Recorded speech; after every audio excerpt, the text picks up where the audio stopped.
Bonjour à tous, je suis ravie de vous retrouver pour cette nouvelle vidéo qui va vous informer sur la réforme qui va venir renforcer le dispositif de la VAE l'année prochaine et qui est officiellement lancée puisque un certain nombre de changements vont intervenir pour renforcer, je le disais, ce dispositif et qui ont été officialisés après la publication de la loi portant mesures d'urgence relative au fonctionnement du marché du travail en vue du plein emploi et qui est paru au journal officiel du 22 décembre. Ce qui fait que je peux officiellement vous informer de tous les changements, de toutes les modifications qui ont été apportées à ce dispositif. Alors, avant ça, je vais me représenter pour les personnes qui me découvrent à travers cette vidéo. Donc, je suis Alexandra Sierra, j'anime cette chaîne. Je suis accompagnatrice VAE certifiée et j'accompagne les candidats dans leur démarche de VAE jusqu'au Bac+5. Ok. Donc, ce qu'on va voir dans cette vidéo, c'est les différents changements qui vont impacter essentiellement les conditions d'accès à la VAE, la possibilité d'acquérir un ou plusieurs blocs de compétences de certification, j'y reviendrai, le parcours de validation, la durée du congé de VAE, le financement de la démarche de VAE.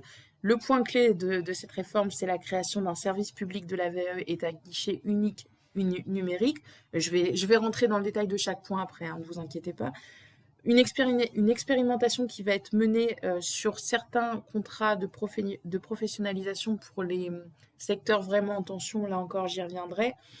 Et puis, l'organisation et le fonctionnement d'un jury de VAE, j'ai quelques points à vous apporter là-dessus. Et au-delà de ça, je voulais également vous informer d'un point de détail, enfin d'un point de détail, mais qui a son importance, qui a été inséré dans la loi qui ne concerne pas la VAE, mais vous verrez que ça a été un peu, d'ailleurs, je trouve, passé sous silence.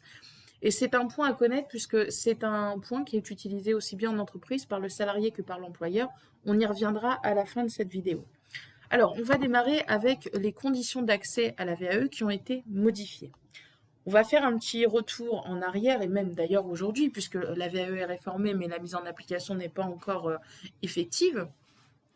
Aujourd'hui, quand on engage une démarche de VAE, il y a une liste d'activités qui est jugée, entre guillemets, recevable, qu'on peut présenter pour tenter de valider un diplôme. Cette liste, quelle est-elle? Ce sont les expériences salariées, les expériences non salariées, les activités bénévoles ou de volontariat, les activités inscrites sur la liste des sportifs de haut niveau mentionnées dans un certain alinéa de l'article du Code du sport, je ne l'ai plus en tête, les activités dans le cadre de responsabilité syndicale, d'un mandat électoral ou d'une fonction élective locale, des activités réalisées en formation en milieu professionnel, en sachant qu'elles ne pouvaient jusque-là pas excéder 50% du dossier de VAE qui est présenté au jury. Donc vous voyez que tout ça était très borné, très encadré. Aujourd'hui, on se dit, on sort de tout ça, puisque quelque part, lister des activités, c'est contraindre le dispositif, et on dit, toute personne, et non plus les seules personnes engagées dans la vie active, pourront bénéficier, si elles le souhaitent, du dispositif de VAE et toute expérience permettant l'acquisition de compétences directement liées à la certification visée pourra être mobilisée. Ça veut dire quoi? Je prends l'exemple des personnes qui aujourd'hui assurent un rôle d'aidant. Ce rôle d'aidant, dans le dispositif actuel, ne pouvait pas être reconnu et vous ne pouviez pas utiliser les compétences développées de manière dans votre vie personnelle, de manière personnelle, pour tenter un diplôme. Or, ces personnes qui ont un rôle d'aidant, bien souvent, elles développent des compétences qui, il faut se le dire, à terme et cumulées, peuvent correspondre à certains types de diplômes, des titres, etc. Je prends l'exemple de rôle d'aidant, mais il y a évidemment bien d'autres compétences que vous pouvez développer à titre personnel.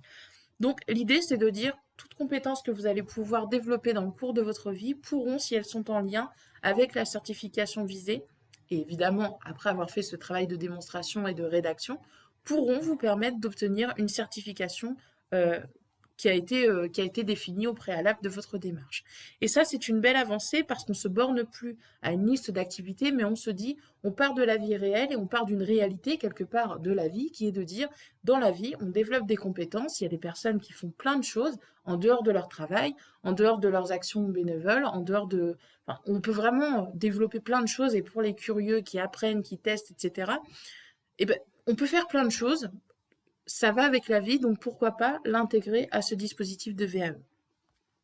Autre point, le minimum d'1 an pour cette durée d'expérience est également supprimé. Donc ça, c'est une donnée qui est importante. Deuxième point, on pourra aujourd'hui, et dans le cadre de la VAE, acquérir un bloc ou plusieurs blocs de compétences d'une certification. En règle générale, aujourd'hui, quand on démarre une démarche de VAE, on vise évidemment une validation totale du diplôme. Demain, l'idée, c'est plutôt de se dire, les actions de VAE, elles n'auront plus forcément vocation à viser l'acquisition d'une certification complète. Elles pourront par exemple permettre d'acquérir un ou plusieurs blocs de compétences d'une certification pro qui pourront, pourquoi pas, être complétés par la suite par d'autres actions, par exemple actions de formation. Demain, je veux m'inscrire à cette formation pour obtenir ce diplôme. Mais dans le cursus de formation, il y a plein de compétences que j'ai déjà développées par mon expérience. Et honnêtement, j'ai pas envie de me retaper quelque part tout le cursus de la formation, parce qu'il y a des choses que je maîtrise. Donc, je fais une VAE, je valide ces blocs de compétences, et demain, quand je rentre en formation, je n'ai plus qu'à valider les compétences, les blocs de compétences que je n'ai pas acquis par l'expérience, et j'ai besoin d'avoir cette connaissance pour pouvoir obtenir le diplôme global. Par exemple, il y aurait d'autres cas, mais j'essaye vraiment de vous illustrer chaque point pour que ça vous parle. Donc ici, on est en train de donner vraiment une souplesse supplémentaire au dispositif de VAE pour coller, je dirais, à la vie, aux besoins du candidat, à votre projet professionnel et pour, je dirais aussi également, faire de la VAE un outil au service de votre vie. C'est plus à considérer, et ça n'aurait jamais dû l'être d'ailleurs, comme un projet professionnel isolé où le fait d'obtenir à un instant T une certification puis après on continue notre vie. Non, ça suit le rythme de votre vie. C'est là pour vous aider à progresser et à évoluer aussi professionnellement. C'est un outil qui est à votre disposition et qui rentre vraiment dans tout ce parcours de votre vie professionnelle, d'évolution professionnelle. Ok? Donc, plutôt pas mal. Le parcours de la VAE, là aussi, on a une petite évolution. Le parcours de la VAE, il comprend des actions d'accompagnement, donc dans ce parcours, le cas échéant des actions de formation ou des périodes de mise en situation professionnelle, en milieu professionnel. Donc l'effet direct que cela, c'est de ne plus conditionner à la phase administrative de recevabilité du dossier de VAE, aujourd'hui formalisé par un dossier de recevabilité et un dossier de faisabilité, pour les diplômes universitaires. Donc la mise en œuvre de l'accompagnement des candidats, elle débutera ainsi le parcours.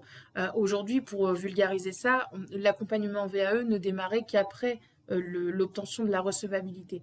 Bon, on pouvait, moi je sais que je le fais, il y avait évidemment des prestations de relecture de dossiers de recevabilité et dossiers de faisabilité pour aider le candidat à maximiser justement ses chances de réussite à obtenir cette recevabilité, mais là on acte le fait que ça démarre dès le début, quelque part. Les régions, alors ça c'est un point de loi aussi qui a été indiqué, les régions pourront prendre en charge cet accompagnement sans attendre que le dossier de VAE des demandeurs d'emploi candidats à la VAE ait été déclaré recevable. Donc là encore, on démarre bien en amont.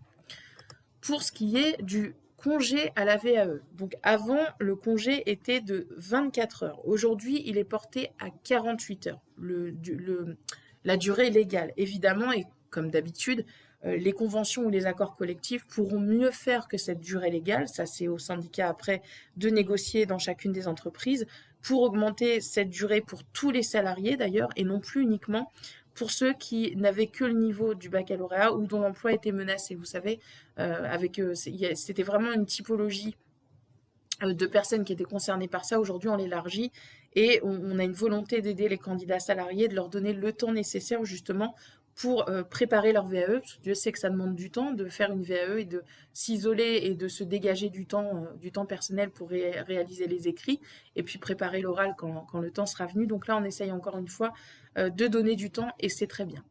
Le financement de la VAE. Alors, Transition Pro, prenez en charge des frais afférents à une procédure de VAE. Et ça a été octroyé avec les ordonnances pendant le Covid. Pour rappel, où c'était pour faire face à la pandémie, donc dans le cadre de la formation professionnelle, il y avait une prise en charge sur la base d'un montant forfaitaire dans la limite de 3 000 € des frais de positionnement du bénéficiaire d'accompagnement à la constitution des dossiers, préparation du jury, etc. Donc ça, c'est maintenu. J'ai précisé que les autres types de financement perdurent évidemment, c'est pas inscrit dans la loi, mais Transition Pro, c'est un mode de financement, mais vous avez votre compte personnel de formation pour les accompagnateurs qui y sont éligibles, vous avez les OPCO par le plan de formation de votre entreprise qui peuvent aussi financer votre VAE, donc vous voyez qu'il y a quand même pas mal de choses et pas mal de financements possibles, je les ai évidemment pas tous cités, mais encore une fois, quand on cherche, on trouve. Il y a toujours moyen en France, on est dans un beau pays, d'obtenir une aide sur tout ou partie de l'accompagnement et du financement de son accompagnement. J'en arrive à cette nouveauté qui est la création d'un service public de la VAE et d'un guichet unique numérique. Alors, pour rappel, il y a un rapport qui a été édité suite à l'expérimentation, à différentes expérimentations qui avaient été menées dans le cadre de la VAE et de la réforme là qui est proposée, qui était de simplifier le processus d'entrée en VAE. Aujourd'hui, et je pense que si vous avez mené une VAE, c'est la galère parfois pour trouver l'organisme certificateur, le bon correspondant de la cellule de formation, le bon contact, etc. Alors quand c'est le DAVA, quand c'est l'ASP ou quand c'est des gros organismes, c'est plutôt bien référencé, donc ça va. Dès qu'on passe sur une faculté, sur une université, et qu'on doit chercher le service formation, la cellule VAE, la personne, les référents du dossier, etc., il y a des candidats qui se perdent, qui contactent, moi j'en ai beaucoup qui me contactent par rapport à ça, pour avoir une aide. Donc l'idée, c'est de se dire un point d'entrée unique, un guichet unique, avec la création d'un service public qui est là pour orienter et accompagner toutes les personnes qui demandent à faire une VAE, ok? Et qui ont évidemment une expérience à faire valoir en rapport avec le contenu de la certification visée. Donc pour ce service public, c'est un groupement. Alors j'essaie de vous le vulgariser, mais là je vais être obligée de m'appuyer un peu sur ce qui a été dit. Ça va être un groupement d'intérêt public qui va contribuer à la promotion de la VAE, forcément, qui va avoir vocation à informer, à orienter et à animer. On va dire ça comme ça. À assurer également les suivis statistiques. Donc, il va comprendre évidemment l'État, les régions, dans le cadre de leurs compétences définies, Pôle emploi, les opérateurs de compétences, les commissions paritaires interprofessionnelles régionales, et d'autres personnes morales publiques ou privées, donc on peut imaginer aussi les accompagnateurs VAE indépendants ou les organismes de formation indépendants pourront y adhérer. Là, on attend encore les contours, c'est simplement présenté comme ça. Il faut que ce service se crée, forcément, il faut que tout se mette en route, mais on est vers un processus de simplification avec des acteurs regroupés, et ça, on dira ce qu'on voudra, mais c'est pas mal dans le sens où une entrée, un point d'entrée unique pour déposer une demande de VAE et puis des acteurs qui sont regroupés autour d'une démarche. C'est pas mal, on essaye de simplifier, ça va toujours dans le bon sens. Et puis, pour le candidat, je trouve que c'est beaucoup plus clair en tout cas. Pour le plus grand bonheur des candidats et je dirais même des accompagnateurs. J'en viens à l'expérimentation de la VAE dans les contrats pro. Donc, on ajoute également dans les contrats pro, dans les secteurs en tension, et à titre expérimental durant 3 ans, afin de favoriser l'accès à la certification et à l'insertion professionnelle dans les secteurs rencontrant des difficultés particulières de recrutement. Donc après, là, il faudra aller regarder dans les textes. La possibilité dans les contrats par les employeurs de droit privé, d'intégrer en fait des actions de formation en vue de la validation des acquis de l'expérience. Donc là, on essaye encore de promouvoir le dispositif pour quelque part favoriser aussi l'obtention de diplômes pour les personnes qui sont en contrat pro. C'est pas mal, on verra ce que ça donne sous 3 ans. Les jurys de VAE. Alors, dans cette loi qui est parue, on a simplement une petite phrase qui indique que la validation des acquis de l'expérience est prononcée par un jury dont la composition et les modalités de fonctionnement sont fixées par décret. Donc, il y aura forcément un décret à venir. Je rappelle néanmoins que dans le précédent rapport qui avait été émis, notamment sur le rôle du jury, il y avait vraiment des points de blocage qui ont été remontés, l'absence d'incitation professionnelle à devenir jury, les difficultés de réunir des jurys, parce que notamment pour les jurys pro, il faut prendre sur son temps de travail quand on est salarié pour se dégager du temps, pour lire les dossiers, pour se rendre ensuite à la convocation des candidats pour le déroulement des différents oraux. Donc ça demande du temps, trouver des professionnels, l'activité n'est pas vraiment prise en compte, il y a un flottement sur le statut, il n'y a pas vraiment de rémunération pour les jurys, il y a des dédommagements, mais là encore ça va dépendre des organismes certificateurs. Donc on va pas se mentir, la fonction de jury, elle n'est pas vraiment sexy. Donc, ce qui avait été proposé, c'était déjà de mobiliser des jurys en tenant compte de leur statut, enseignants professionnels, de les rémunérer, de constituer un vivier de jury qui sera mobilisable et référençable et référencé, donc à tout moment, de renforcer les compétences du jury par des formations, des accompagnements, aussi pour harmoniser quelque part les pratiques des jurys et de leur donner des outils pour les aider dans leur mission. Donc là-dessus, Dans la loi qui a été publiée, il n'y a pas, mais bon, comme je dis, on attend le décret. Ok? Donc voilà pour tout ce qui est lié à la VAE. J'en viens maintenant au point important de cette loi, au-delà de la VAE, que je voulais vous présenter, qui concernait les abandons de poste. En France, ce qu'il faut savoir, c'est que un abandon de poste, jusqu'à aujourd'hui, c'était un moyen de quitter son entreprise sans avoir à démissionner. Et quand l'abandon de poste était acté par l'employeur, donc forcément qui donnait droit à une rupture de contrat de travail, la personne avait droit ensuite aux allocations chômage. Donc c'était une petite faille dans le système que certaines personnes utilisaient, mais certains employeurs aussi. C'était un moyen quelque part d'arrêter la relation professionnelle sans avoir à faire une rupture conventionnelle et à payer les indemnités qui étaient liées à cette rupture. Donc ça a arrangé parfois tout le monde.